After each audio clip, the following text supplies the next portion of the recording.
Welcome, everybody. We are so excited. In a few minutes, I'm giving you a chance to for everybody to get in, tell your friends, tell your relatives, tell your enemies. It's on and popping on Facebook Live.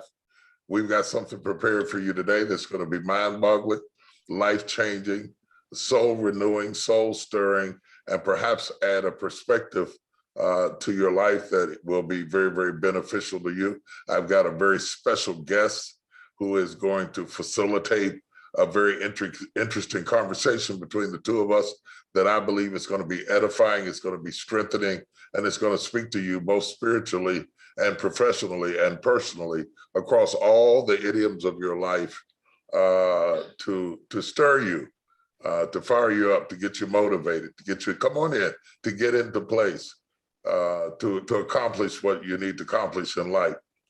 And I don't know whether you know it or not, but my new book, which is obviously right behind me, Don't Drop the Mic, is in the stores everywhere since yesterday. And so I still got my woo woo going on, the hat going, and I'm all excited about that. And if that were not enough to be excited about, you wait till you hear who I got as a guest to join us and lead the discussion as he and I discuss many, many powerful things. You have seen him on television countless times in countless ways, in countless capacities. It is interesting to know that he is also a person of faith. He's a family man. He's got 3 lovely daughters. He's got a fierce, competent way of expressing himself and bringing the news to us in provocative and interesting ways. He is an American journalist and author working for ABC News and current co-anchor for the network's late night news program, Nightline. Yes, indeed. I'm talking about Mr. Byron Pitts.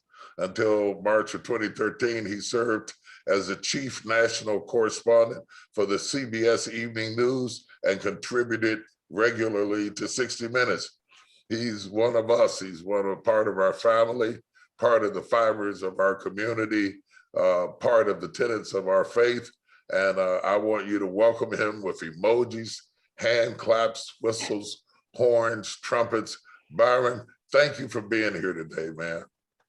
Bishop Jakes, it is an honor to be with you and with your followers on Facebook. I'm so thrilled to be with you. You know, I'm a huge fan. Certainly, I'm unapologetic about my own faith walk. I'm unapologetic to say that you are a friend, you are someone, a spiritual advisor, someone who I respect, someone who I trust, who I know speaks truth. And so I'm honored to be here to talk about, to celebrate, and discuss your new wonderful book. Now, you're a longtime New York Times best-selling author, so this is just the latest version of that. But your new book, T.D. Jakes, is Don't Drop the Mic. Yeah. It's a wonderful title. So we're going to talk about that, just talk about the amazing work you're engaged in now, your work in the movie industry. And just, I think, your words of comfort to all of us in what has been a trying year and what has been a difficult week.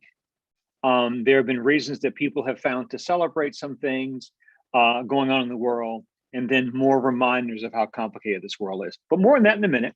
Let's talk about your new book, Don't Drop the Mic. First of all, what's up with this title, Bishop? Well, everybody else is dropping the mic. And I thought it was a great play on terms that comes out of the hip hop culture, drop the mic. But a good play on the words for what I want to talk about is don't drop the mic, only because it started out to be geared toward ministers and ministry. And we're losing some of our generals. You and I were talking off camera about some of our generals that are passing off the scene. The transition is occurring, and yet the needs remain the same. Then how do we remain relevant?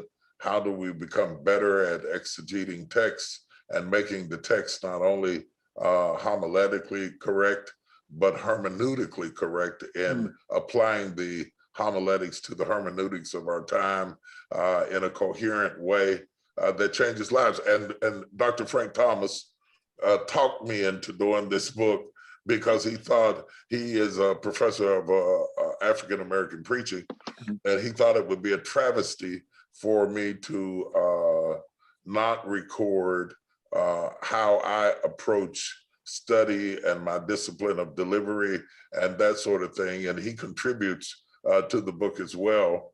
But what happened is we started writing the book, and then the pandemic came, and then George Floyd came, and then the marching came, and the protests came.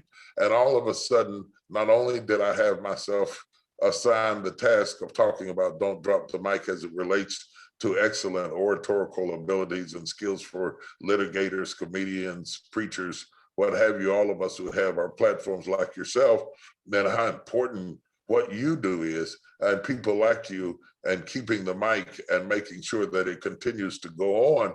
But suddenly we found out that the nation is engaged in this very uncomfortable conversation about race, and people were saying good things and bad things and getting backlash from it. And some of my white theologians were getting attacked because they said unskillful, unartful comments. They got backlash, and some of them immediately withdrew and said, well, I'm not going to say anything else. I don't know how to talk about this. I'm going to be quiet.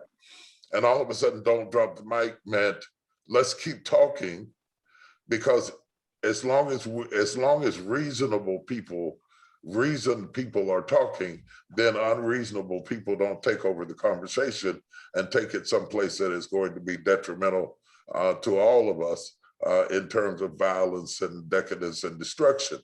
And so, as it was in the days of Dr. King, when he said it was not the actions of evil men that was the most hideous impact on our society, I'm paraphrasing, but the silence of good people. Yeah. And so to get the silence broken, we want to keep talking, whether you get it right or wrong, stay in the conversation, give up being a teacher and be a student, and learn what it's like to be Black in America. I took that on. And then I began to think about, don't drop the mic on your marriage, because it gets hard to communicate sometimes, just as hard as the nation is to have a conversation. Don't drop the mic on your dreams, because there are setbacks and entrepreneurs run into troubled areas and they give up on their mission. And it became this overarching umbrella of a clarion call to a troubled world to continue the powerful discourse that we're having in and out of the public square, to the intent that we might have a more perfect union, a more eloquent, artful speakers, preachers, teachers, actors, so forth and so on. We can't give up the fight to get recognition for Grammys, for Oscars, to get greenlit for movies. It's a battle. You pitch and pitch and pitch and pitch and pitch before you get a deal done. But don't drop the mic. You have to hang in there and have the tenacity and the fortitude, the intestinal fortitude to keep fighting to earn the right to tell our own stories, have our own discussions, and be bilingual enough to be as effective in the pulpit as we are in the boardroom, as we are on stage, as we are in the courtroom, as we are as litigators. We're very gifted, artful people if we don't allow our emotions to abort the call to birth a new conversation in the midst of an aging population. Bishop, I have the book. I've read it. I love Don't Drop the Mic. The power of your words can change the world. One of the many things I appreciate, Bishop, about this work is that in these 15 chapters, there are nuggets here that can apply to your life no matter where you find yourself, right? No matter if you have what some might consider a big job, or what some might consider a small job, that you speak to all of us. So two of the chapters I like: tour guides and trailblazers, tell us the difference, and keep your cool when the mic is hot. Well, you know, something, I'm signing books as we go, by the way. Multitasking, I understand.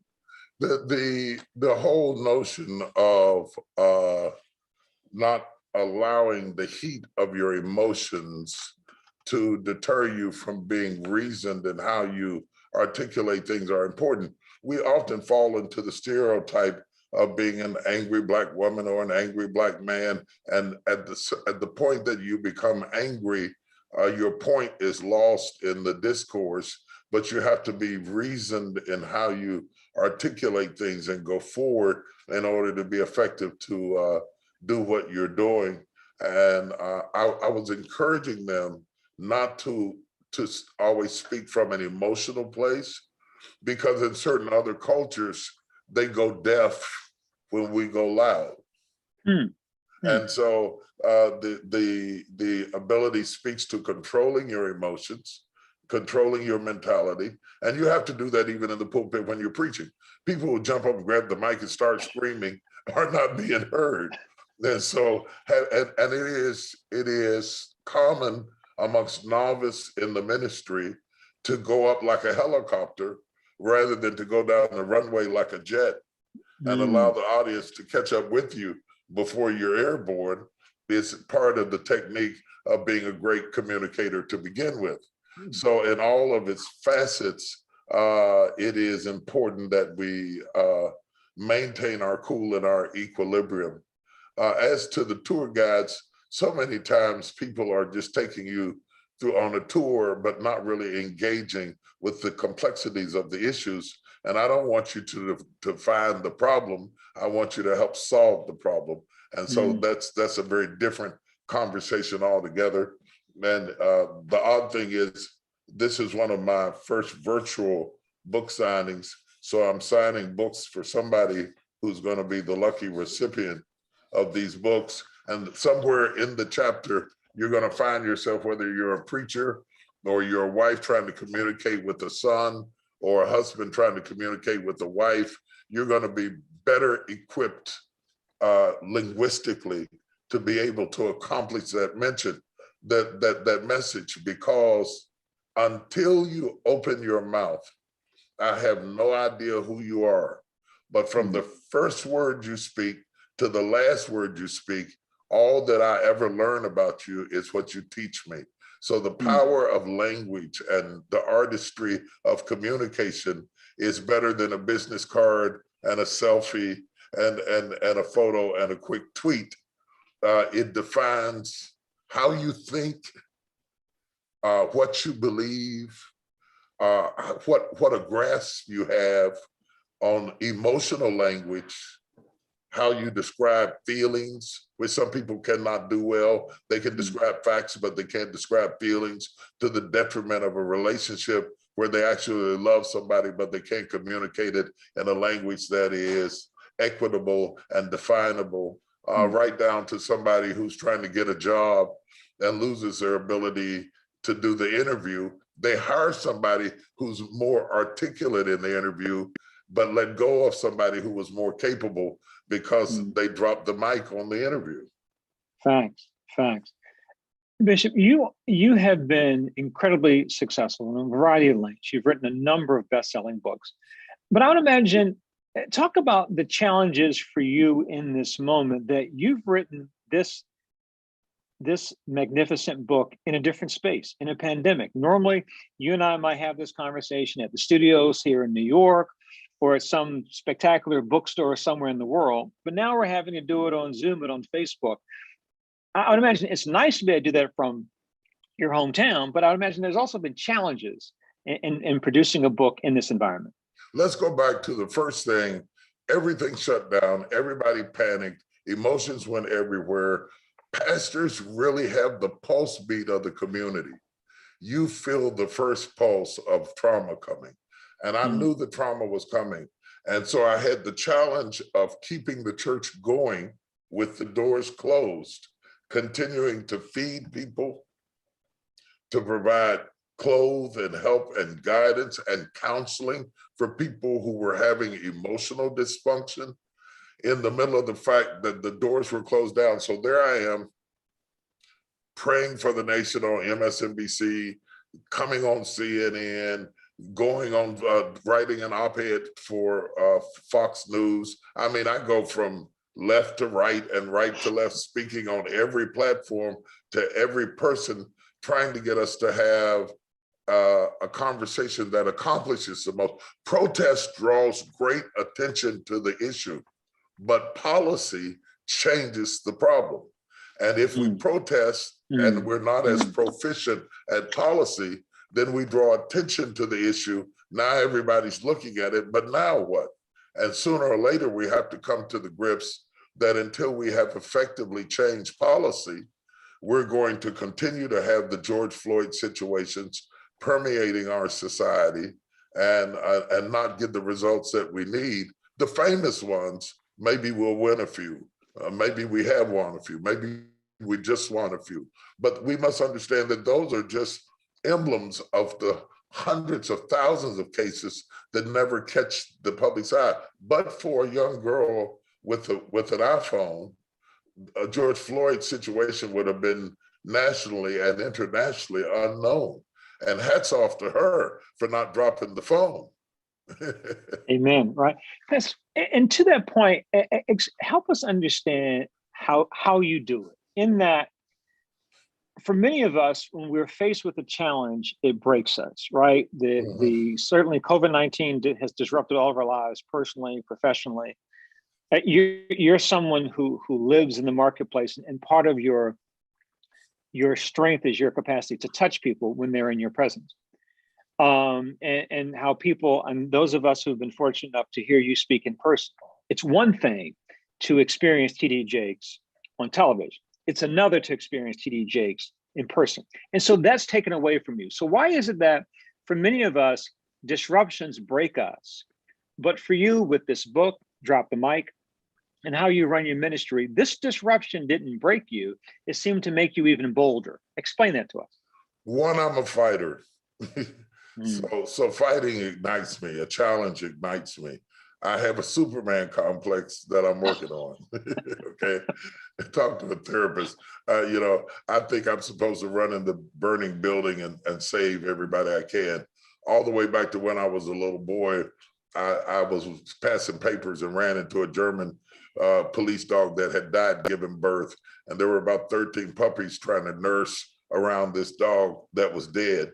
And I took a box and loaded all the puppies up in the box and brought them home and fed them out of a washed out Palmolive liquid bottle and nursed them to health. And I think that childhood experience is still my reality. I still want to get everybody who's hurting and find a way to feed them. And I want to make a disclaimer. What I learned about that is a little bit of milk and oatmeal in a Palmolive bottle creates a lot of diarrhea. So don't follow me on that part of it.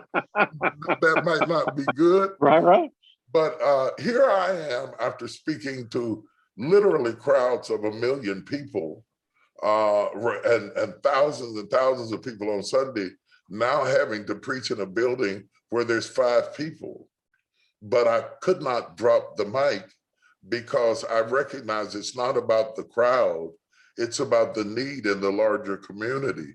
And we had to pivot and be able to meet those needs.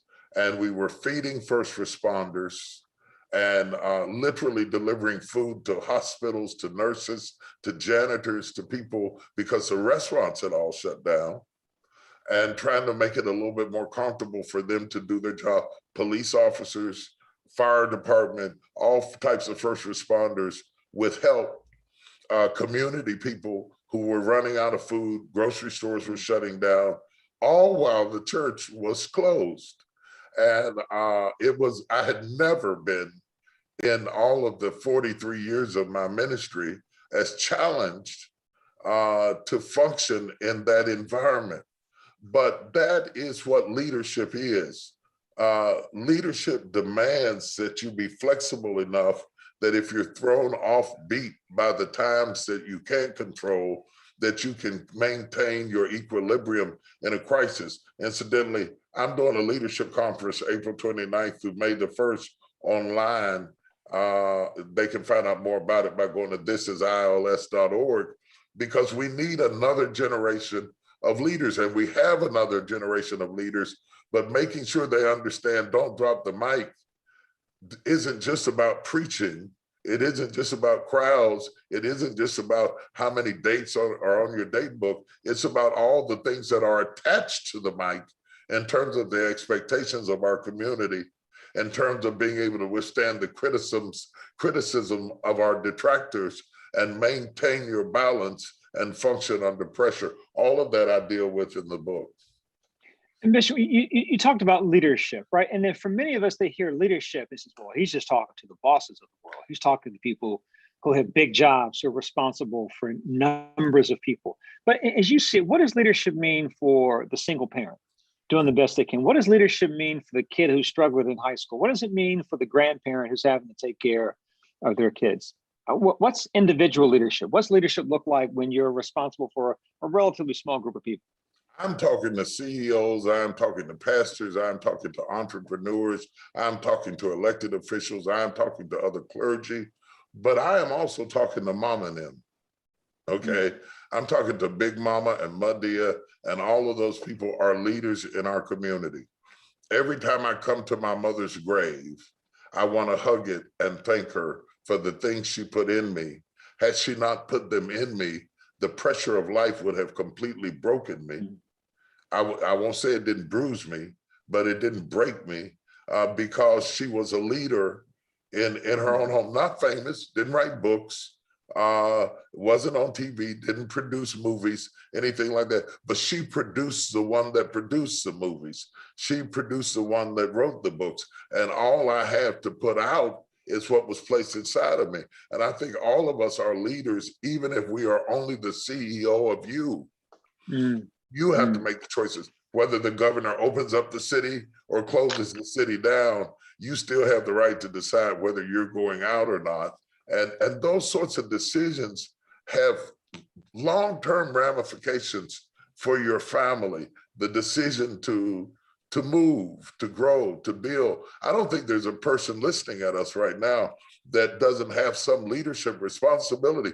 The problem to me, Byron, I feel funny calling you Byron. That's Mr. Pitts. Family. We're We're family. We're family. The problem to me, Byron, is that a lot of us don't understand how important we are, how important our decisions are, how important it is that we have accurate information. That the fact that we read something on the internet doesn't necessarily mean that it's true. And to get down to what is true and what is not true, and to use our platforms, large or small, to make the world a better place. I don't care if you're serving TCBY yogurt or whether you're working at Starbucks, leadership skills make a difference. And so when I'm talking about leadership, I'm talking about, I measure leadership by movement. If you have a title and nobody's behind you, you're not a leader. If you have a title and you're a parked car, you're not a leader. Until I can measure movement in increments, whether it's a foot, a yard, a mile, 10 miles, whatever it is, you need to be able to quantify change as a leader. And that is a learned skill. It's not just a born skill. It's the way you look at a thing that causes you to be a great leader, thinking ahead, like people, like we were planning for our conference, and it all had to be aborted. It all had to be changed. Now it went to cyberspace. Now we're on cyberspace with it. I had to rearrange, shift gears, alter everything, move it around, and make it do what you have to make it work.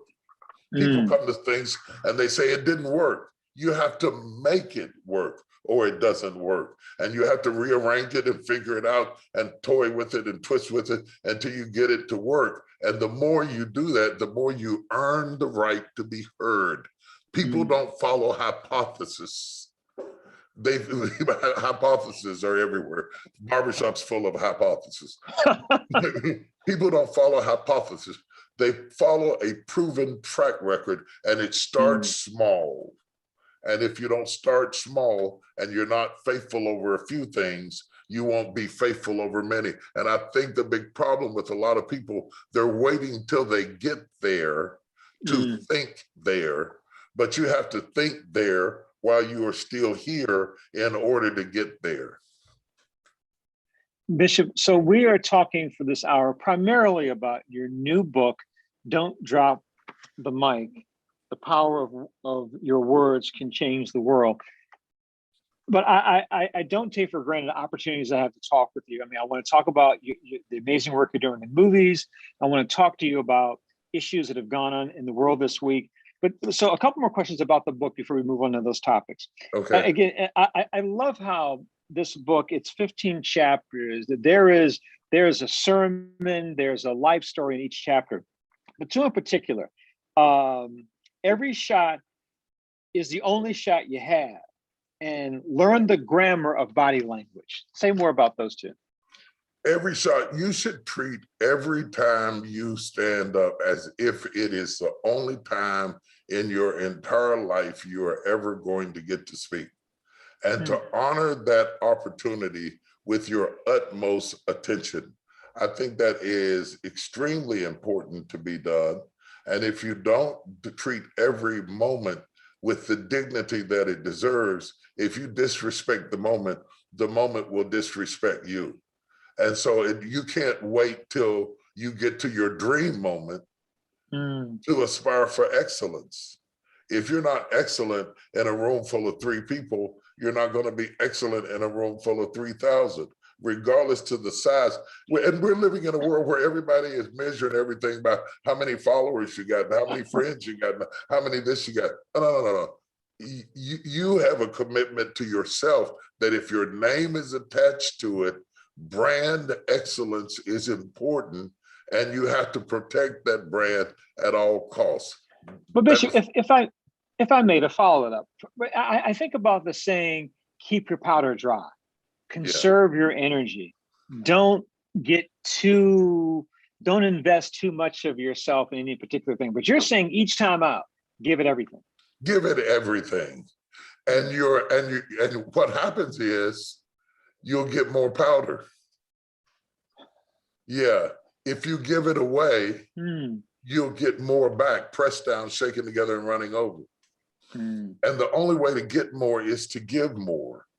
And all of a sudden, it's like working out in the gym, and you start lifting weights and you got 20-pound barbells, and that's all you can handle. But if you keep being faithful over 20, you'll get to 30 or 50 or 70 because your capacity to handle more pressure increases. You can't jump to 70 if you didn't handle 40. So if from that perspective, you must understand, yes, choose your battles. You don't jump into areas. I have a personal rule: never go to battle where there are no spoils. If there's nothing to be gained, what are we fighting about? Okay, just ignore it and keep moving. But if there are spoils and it's worth the fight, give it everything you got, because one person out of those 7 people might be the bridge that takes you into the next dimension, and you missed it. This has happened in my life over and over again, where I have been speaking in small crowds, and one person in the crowd took me to another dimension that I never would have gotten into had I not respected that opportunity. So that's what I'm really trying to get young speakers to understand, because a lot of them don't study till they have to speak. Then they have studied, and then they take the easy way home, the quick way to get a quick response from a crowd that has been trained to react to stuff like, the haters may hate, I don't care what they, all of that stuff like that. And they're stocking stuffers. But to really be substantive and dig deep and try to make a lasting impression on every person you touch builds the brand and increases the opportunity and elicits the favor of God to happen in your life. And you don't just go from preaching in a storefront like I did to 7 people to doing the inauguration for President Obama. You don't just leap like that. You have to grow into that. And every stage of growth is an opportunity to grow more or to wither, because your ego won't allow you to be disciplined enough to be great in a small room.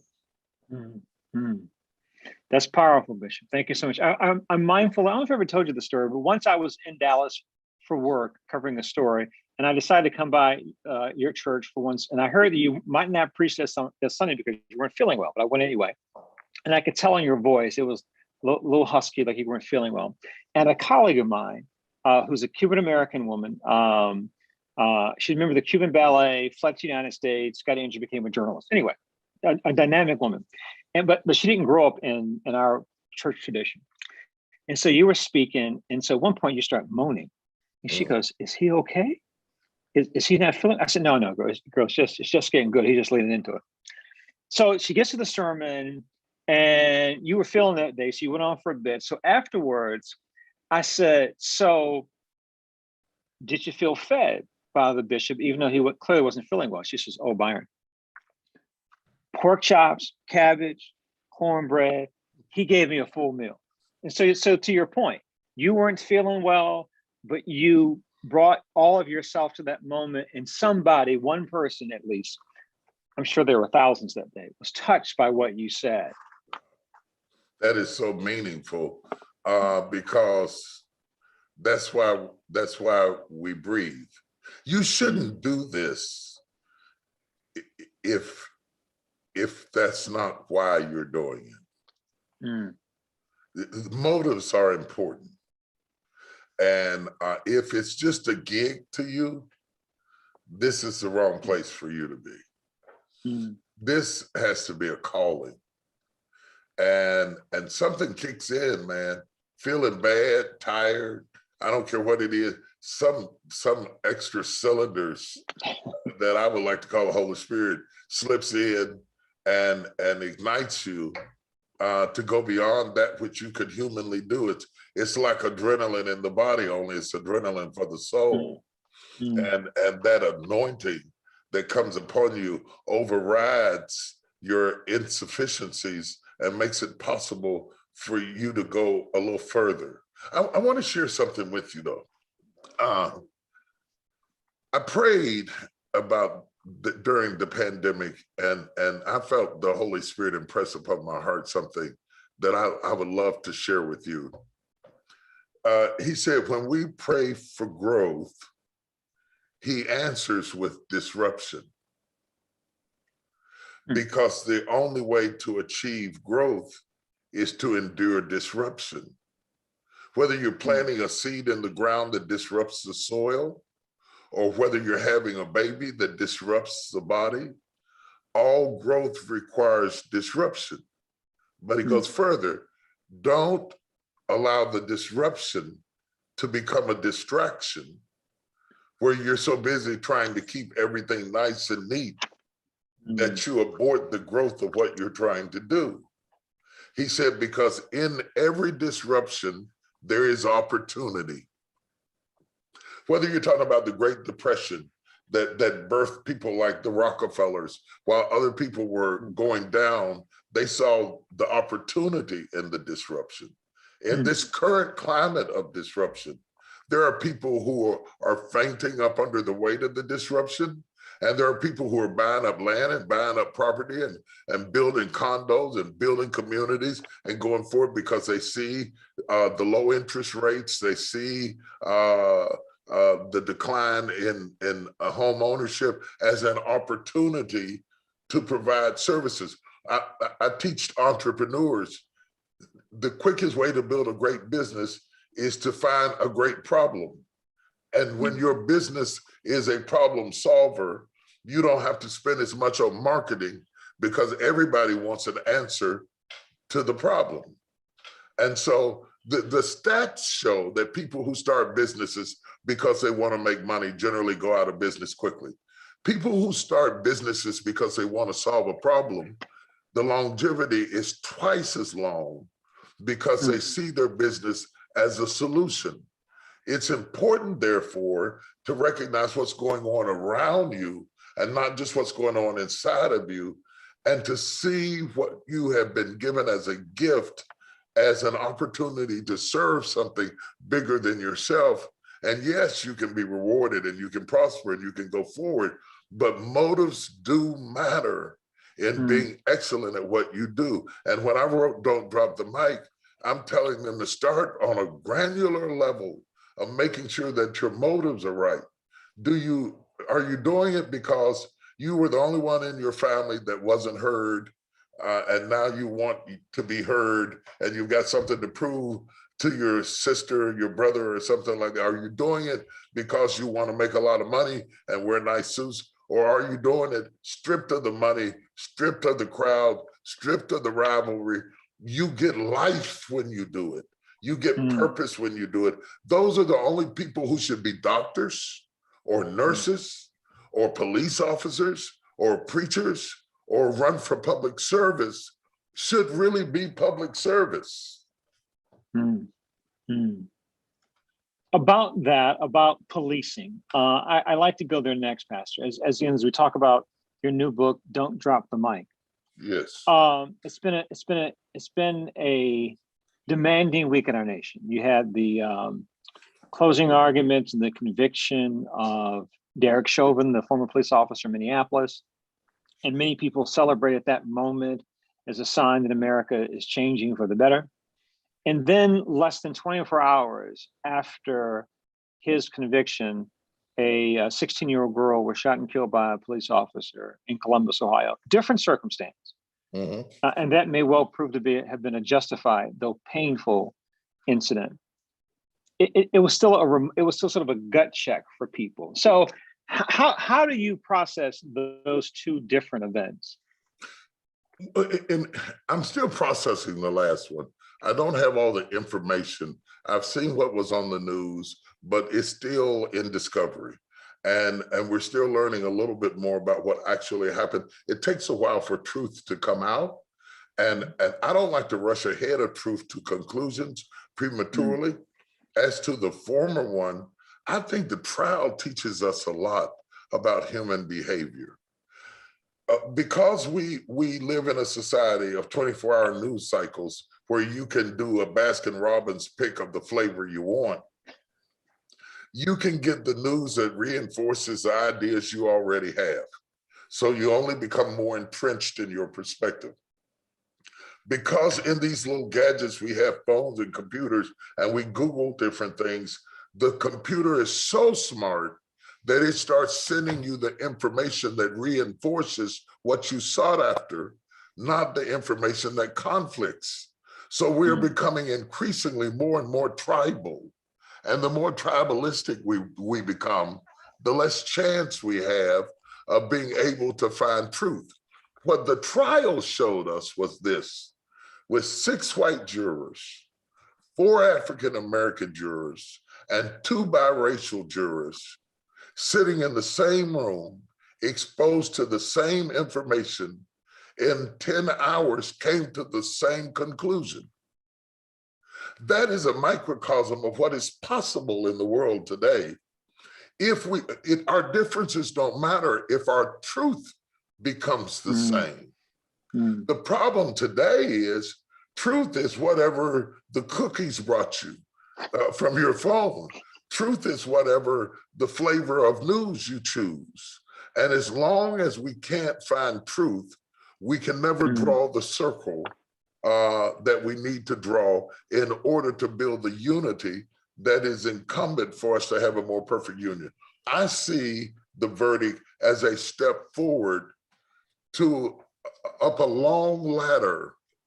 Criminal justice is quite complicated. For example, we know every little detail about George Floyd's past, his mistakes, his weaknesses, his flaws, his strengths, who loved him, who liked him, who saw him. The trial, George Floyd is dead, but the trial act like he was on trial.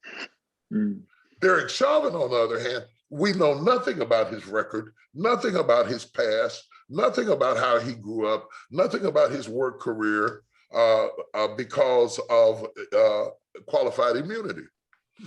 As long as we can put a person on trial and their entire life is protected while the victim's is not, how can we have justice when you can bring up anything about me and nothing about the plaintiff, the defendant? So here we are in a situation where we have some problems yet to fix. because there are going to be more Derek Chauvins, I don't care what happens, because that's a tough job. You can go off easily. Pressure every day. Marriages don't last long for police officers. They see things that other people don't see. After a while, that trauma has an effect on you mentally. But there are warning signs, but we're not allowed to discuss the warning signs so that we can become more adept at spotting them before they go off the edge because of qualified immunity in all of its dimensions, and the fact that the police unions are often in bed with the elected officials in such a way that the cards are stacked against us before the trial ever even begins. In this case, it still did not circumvent a jury coming to a guilty verdict. But in most cases, you got somebody who's making $40,000 a year, maybe if they're lucky, fighting against a system that's pumping millions of dollars into it. We got people in jail right now for plea bargaining with a court-appointed attorney, and they haven't even been charged, but they've been in jail for a year and a half, and nobody seems to care. They can't post bail, they can't get out, and when they finally go to trial, it's a David and Goliath story, only David doesn't have any rocks. That's the problem with justice, is that it's just us. And something has to be done about the system, not the case, about the entire overall system. I'm not talking about defunding the police. I'm talking about reimagining a system that has fairness, that if you can go in my trash can and dig up all the mistakes I ever made in my life, then I ought to be able to go up in yours. You know, and let's lay it all out and let's look at all of it so that we get to see what's going on. And that didn't happen, and still a very diverse group of people were able to come to a conclusion. And what adds fuel to the fire?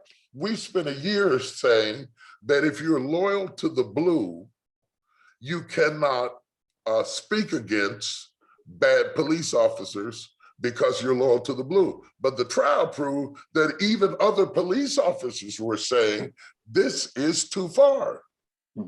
Because they understood that calling out somebody when they're wrong is not equitable with calling out the profession at large. It actually makes the profession better when you weed out those persons who misrepresent what it means to be a police officer. That's my view. Bishop, one of the reasons I always appreciate talking to you, we've had you on Nightline. Every so often on Nightline, we like to bring spiritual leaders on the air just to provide not just scripture, not just comfort, but sort of context about the world. And you do that. And one of the things I appreciate about you, as I know many people do, is that you're adept at so many things. That certainly you know the book of God, but it's clear from what you just said that you've paid attention not just to this trial, but other trials. You have an appreciation of how the legal justice system works, legislation that's pending to change that. And it leads me to think about, when I think about your book, Don't Drop the Mic, part of, I think what you're saying is not that in your life, you may have multiple microphones. Like I think about this great book, and then I think about the movies you've done, right? And all that you've accomplished with, like, for instance, two of your latest movies on Lifetime. Like, how do you find time for all that? And B, tell us about the success and the important work you're doing in the movie industry. I have learned that when life adds more stress, it's a sign for me that I need more structure. So the more complicated my life is, the more I have to reorganize so that I can delegate responsibility. Getting the deal requires me going out to LA and meeting CEO to CEO and having the conversation. And I might meet with 10 of them and get 10 no's. And then a year and a half later, as is the case with Lifetime, I'll get a call back that says, we're rethinking that. And, you know, and then maybe a year and a half after that, we have a script and we have a deal after the lawyers get to fighting, and then it goes together. I was not on the set every day. I had somebody who was there. I was writing while they were there. I was dealing with COVID while they were there. I didn't catch it, but providing information to our community about COVID while they were there. And so what I'm saying is the reason I can work in real estate and community development at the same time I'm doing movies, at the same time I'm writing a book, because I built a structure. There are 300 people on staff at the Potter's House alone. And that doesn't touch my real estate company, and that doesn't touch my entertainment company, which are all for profit. The reason, here's the hard part about being me. People define you by how they meet you. And if they meet you as a preacher, you cease to be a person, you're a preacher. So it becomes, what is a preacher doing making movies? The preacher didn't make the movie. The person made the movie. The preacher preaches. I was a person before I was a preacher. And incidentally, my for-profit company is older than my church. So I had TD Jakes Enterprises before Potter's House ever incorporated. But people don't really understand that. And I'm not worried about them understanding it, but I want you to understand that you can be multifaceted if you can build the organizational construct that is necessary, that all roads don't always lead to you every few minutes, and you don't have to make every decision in the world before things get done. I looked over the script. I looked over the auditions that were sent to me, but I never flew to Atlanta where we shot it. We shot and filmed it all in Atlanta. I wasn't on the set every day. I used to be, I'm not anymore, because I have people who can do that. So you might only see me on Sunday morning. You didn't see the camera crews. You didn't see the editing people. You didn't see the accounting people, the public relations people. You didn't see the people who make it happen. They are the real heroes, is the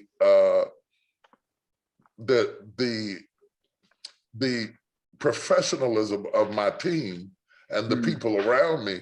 And I would say to people that are listening at me right now, if you're trying to build something, you are no better than the tools you have around you. So no good carpenter gets bad tools. If you're going to build something, you need great hammers, you need great tools, and it takes time to grow that out, because you're going to go through a lot of hammers before you get the right one. And over the past 43 years, I've had a lot of time to make a lot of mistakes to get to where I am right now. And not only are you, with your carpentry skills, building things, you're building quality things, like these movies, these two movies, right? I understand that they were the two of the most profitable movies in the history of Lifetime, right? You didn't just make a movie, right? Because three dudes at a bus station can make a movie, but you're producing quality things. Tell us about that. And then a side question, Bishop, that you said something earlier that I think I want people to pay attention to. That you were saying these two most recent movies that are setting records, that be incredibly successful, that they were movies that you've been thinking about for a while, and that when you first presented it to smart folk who were supposed to know such things, they rejected you. A lot of us, when we're rejected, we're like, okay, we fold up. And so why didn't you just say, okay, well, I'll go back to preaching, I'll go back to selling real estate, I'll leave that alone? What allowed you to keep going? And tell us more specifically about these two movies that have come out around the same time as Don't Drop the Mic. Number one, I think you'll win my philosophy is you'll win if you don't quit. Okay, that's how we have airplanes. They didn't quit. If you stay at it long enough, you will win if you do not quit. One of the great mistakes of the era is that we give up too soon. And I think that's an important takeaway.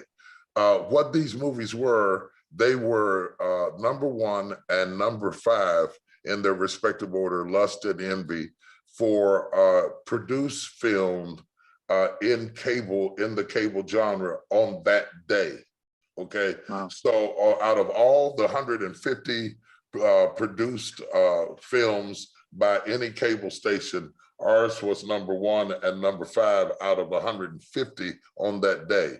And they were done by fighting our way through the process, staying under budget, producing quality content, and delivering it in such a way that the people watching us right now are some of the people that made it possible just by their support. You can't be a New York Times bestseller if people don't make you one.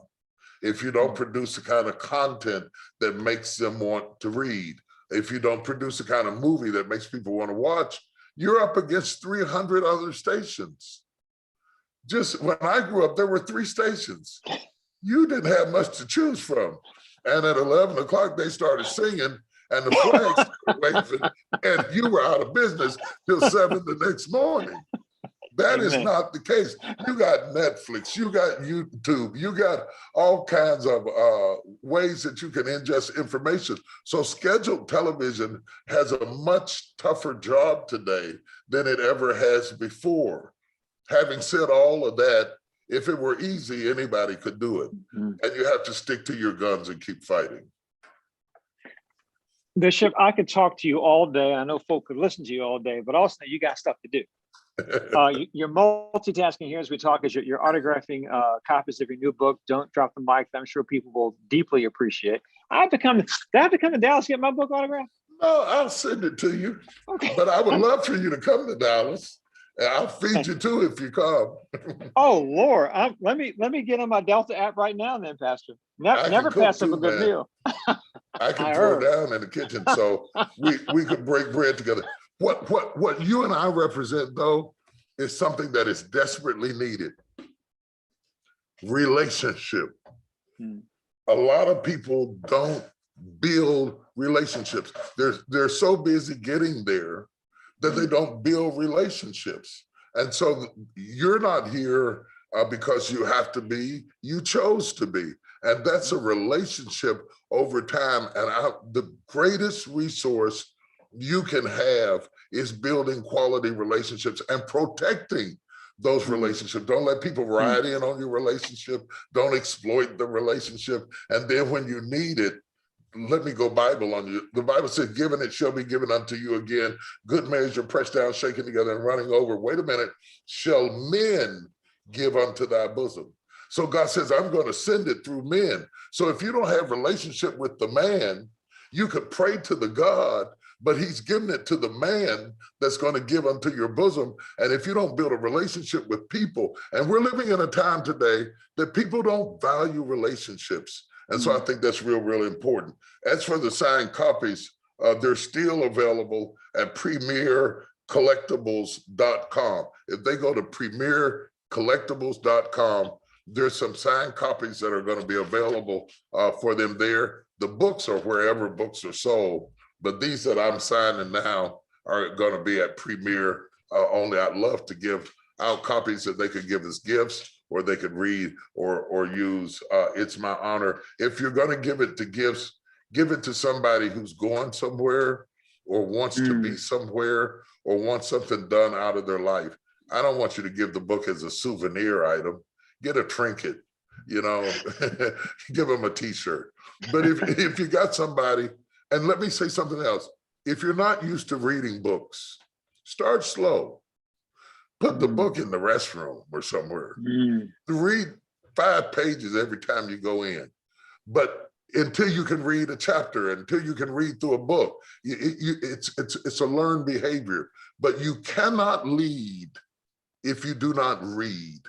And you have to know something other than Bible. You have to know about the world around the Bible in order to make the truth applicable to the times. The men of Korah understood the times that they lived in, not just the God who gave them the message. And I think we have to be a student. In the book I talk about, you can't just study the text, you have to study the crowd. Who is the audience? And in order to understand what are the best metaphors that causes the audience to resonate with the truth that you tell. There's a lot of tips that will help people to become more fluent. And that's why I don't want it to be wasted as a book bought as a favor to me. I want it to be a tool in the hands of somebody who is trying to invest in themselves to go further in life.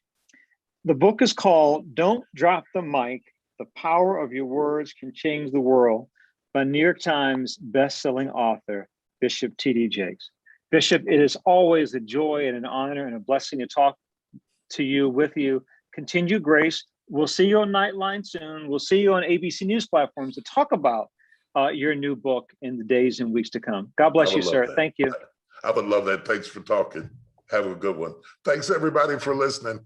You have been listening to one of the most articulate, adept people on the news today, who has their feet on the ground, their heart in the hands of the Father, and their mouth in the microphone that changes the world.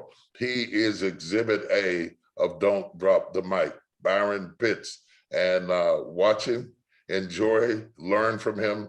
And when he has me on, be sure to watch then, because I would want his ratings to go so high that he has to have me back. Thank you, sir. Thank you. Take care. Bye-bye.